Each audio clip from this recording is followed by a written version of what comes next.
দর্শক, প্রথমে আমরা পনিরটাকে এইভাবে তেলে ভেজে নেব, তারপর একটু তেলের উপর হালকা করে দিয়ে দেবো, ঠিক আছে।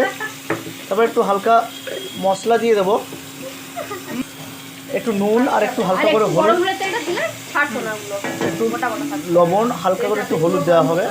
দেওয়ার পরে এটাকে লাল লাল করার পরে আমি তারপরে আবার আপনাকে দেখাবো পাট করে কিভাবে এটাকে করতে হয় আমি দেখাচ্ছি।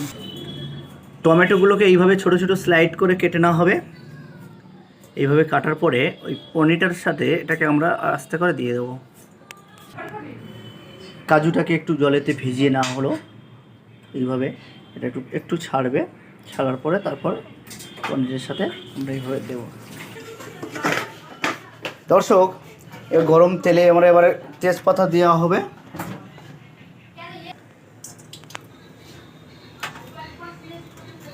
এলাচ, গরম মশলা, শুকনো লঙ্কা, তেজপাতা দিয়ে প্রথমে একটু জাস্ট ফ্রাই করে নিতে হবে। লাল লাল হয়ে গেছে, জায়ফল দেওয়া হয়েছে, গরম মশলা, একটু গোটা আদা, আদাটাকে একটু ইয়ে করা হবে। এরপর টমেটো দেওয়া হলো, এবার এটাকে হালকা করে নাড়তে হবে।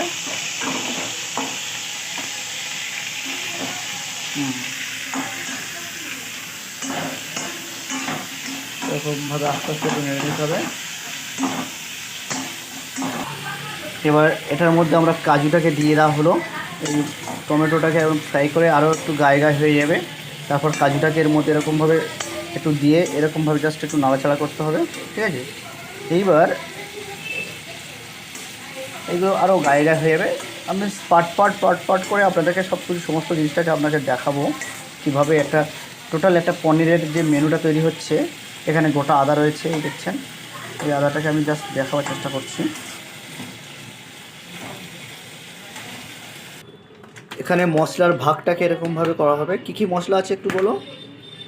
লাল মির্চ, শাহী পনির মশলা, ধনে গুঁড়ো, জিরে গুঁড়ো, আর এটা হচ্ছে কালি মির্চ। এই মশলাটাকে, সিক্রেট মশলাটাকে একসাথে ইয়ে করে পাঞ্চ করে মানে মিশিয়ে এটাকে এইভাবে